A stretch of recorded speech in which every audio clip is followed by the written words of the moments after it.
Okay, before we even start today, I gotta ask you something. If you just completely vanished tomorrow, like poof, gone without a trace, and the only clue you left behind was a single coat hanging on a peg, what on earth would that mean? Wow. Okay. That is a seriously unsettling way to open an explainer, I'm not gonna lie. Well, good, because the case we're unpacking today is genuinely terrifying. Welcome to Forgotten Mysteries Chronicles, the explainer where we dig into the stories history tried to bury. Today, we're going way back to December 1900. We're talking about a locked, totally isolated fortress off the coast of Scotland, where three grown men literally evaporated into thin air, leaving nothing but the eerie echo of a job left half done. So let's just dive right into the whole shebang. Part 1. A Chilling Discovery, December 1900. So our story starts at the Flannan Isles Lighthouse. This thing sits on Eilean Moor, which is basically this jagged, unforgiving rock sticking out of the ocean 20 miles off the Outer Hebrides of Scotland. I mean, it is out there. Absolutely desolate. Now, the lighthouse itself had just been finished a year earlier, in 1899. At the time, this was a totally state-of-the-art facility. It was built to be this ultimate beacon of safety in what's honestly one of the most treacherous stretches of ocean on the planet. But that safety net totally failed. And when you look at the timeline, it's wild how long it took for the outside world to even realize something was horribly wrong. Right, so on December 15th, a passing steamer called the Archdor notices the lighthouse is totally dark during a bad storm. They eventually report this when they dock in Leith on the 18th, and the relief ship, the Hesperus, was actually supposed to sail out there on the 20th, but these horrific, monstrous storms kept delaying them. So it wasn't until noon on December 26th, Boxing Day, that the Hesperus finally broke through the awful weather and rolled up to the island. And man, absolute dread must have washed over the crew. Captain Jim Harvey and relief keeper Joseph Moore approached the rock, and they were just met with this total, dead silence. Yeah, standard procedure dictated that the keeper should be flying a flag. They should have empty provision boxes sitting out on the landing stage to be restocked. And of course, they should be standing right there waiting to welcome the ship. But nothing. Captain Harvey blew the ship's massive whistle. He fired off a distress flare. Still nothing. Just the wind, the crashing waves, and total isolation. Section 2. The Keepers of Eilean Moor. The Men Who Vanished.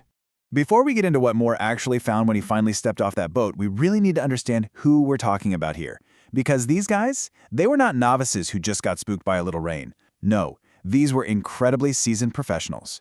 First, you've got James Duquette, the principal keeper. Hugely experienced guy, left a wife and 4 kids back home. Then there's Thomas Marshall, the assistant keeper, also a total veteran, though keep this little nugget in the back of your mind, he'd recently been slapped with a 5-shilling fine for losing some equipment in a previous storm. And finally, Donald MacArthur, the quote-unquote occasional or relief keeper. He was a veteran mariner himself, married with 2 kids, but locally he was kind of known for being a bit of a brawler, a volatile, tough guy. So the absolutely crucial takeaway here is that these were hard, tough men who knew exactly how dangerous and lethal the sea could be. Part 3. The Scene of the Mystery. Inside the Lighthouse. Okay, so Joseph Moore is rowed ashore all by himself. He hikes up these steep, winding stairs to the compound. The entrance gate, closed shut. The main, heavy door to the lighthouse, also closed shut. He steps inside, and the silence is just deafening. And this is where a lot of sensational folklore has completely clouded the case over the years. You've probably heard the classic myth, right? The uneaten meals sitting perfectly on the table, a chair tipped over like someone jumped up in a blind panic. That actually all comes from a famous, highly romanticized poem written by Wilfred Wilson Gibson in 1912. Exactly. It's a great story, but we have to look at the reality. Moore's actual, first-hand, documented report. The kitchen utensils were totally clean and put away. That tells us the men vanished sometime after dinner. The beds were unmade, and the clock had stopped simply because nobody had wound it. So this wasn't some sudden, frantic mid-meal panic. Whatever happened, it started as a calculated exit. But then Moore spots what is easily the most chilling clue of the entire mystery. Inside the lighthouse, there was only one set of oilskins left. Oilskins are those super heavy waterproof weather coats they wore. And Donald MacArthur's coat was still hanging perfectly on its peg. This is the detail that just haunts me. Why in the world would an experienced, tough-as-nails veteran mariner run out into a raging winter Scottish storm in just his shirt sleeves? Under the strict rules of the Northern Lighthouse Board, one man absolutely had to stay inside to man the light at all times. MacArthur was clearly the guy left on duty. So, what could possibly be so urgent, so terrifying, that he'd abandon his post without even grabbing his jacket? Section 4. The official investigation, aftermath at the West Landing. Fast forward 3 days to December 29th. The Northern Lighthouse Board Superintendent Robert Muirhead arrives to run the official investigation.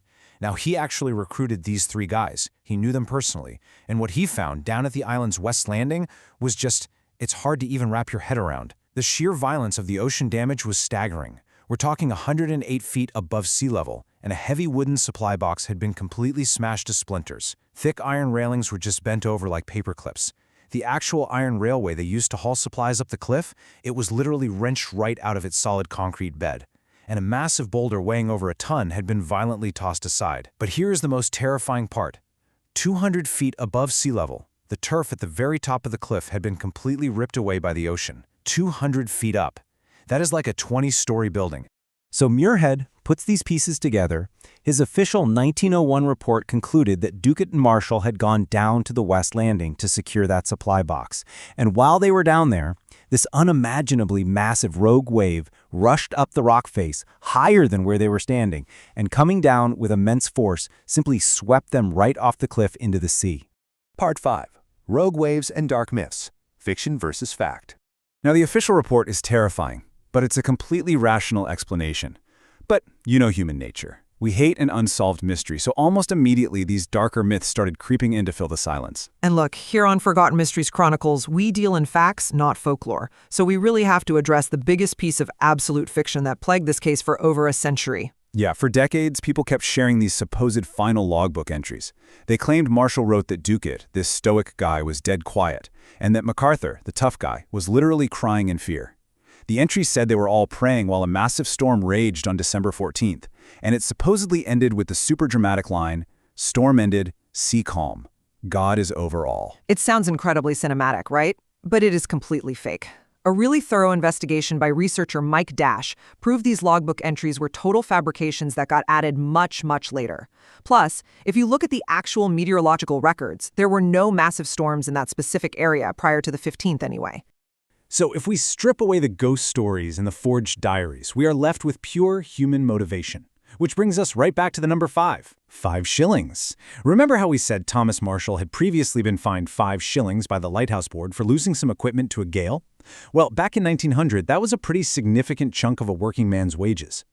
Researcher James Love theorizes that Marshall was absolutely desperate to avoid getting hit with another heavy fine. So he saw the weather starting to turn ugly on December 15th, and he rushed down the cliff with Ducat just to tie down their mooring ropes in that supply box. And this logically builds into a really clear timeline of tragedy. Step 1. Ducat and Marshall head down that steep western cliff to tie down the gear. Step 2. The geography of this island features these deep, narrow gullies called geos. When rough seas hit a geo, the water compresses and just explodes upward with absolutely devastating force. Which leads us to step 3, and honestly the only piece of the puzzle that explains the coat. So MacArthur's inside the lighthouse. He probably glances out the window and sees an absolute monster of a wave, a total freak rogue wave barreling toward the island. He knows his friends are right in its path. Blind panic sets in. He doesn't have 30 seconds to grab his oilskins. He just bursts through those closed doors in his shirt sleeves, sprinting to the edge of the cliff to scream a warning, but he's too late. And the water takes him too.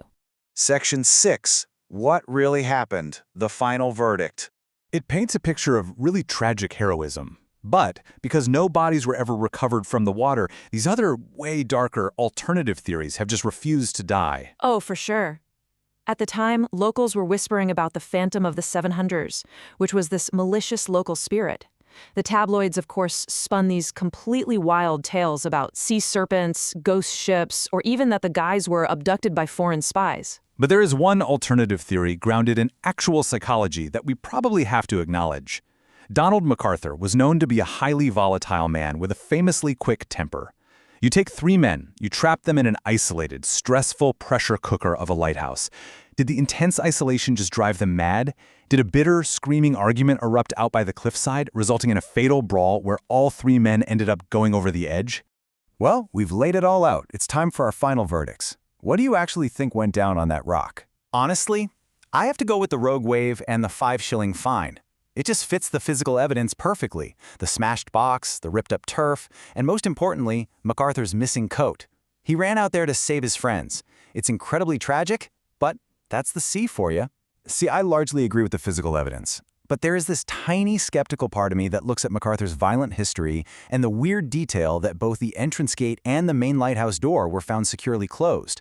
Like, if you are sprinting out in a blind panic to save your friends from an incoming wave, do you really take the time to firmly pull those heavy doors shut behind you?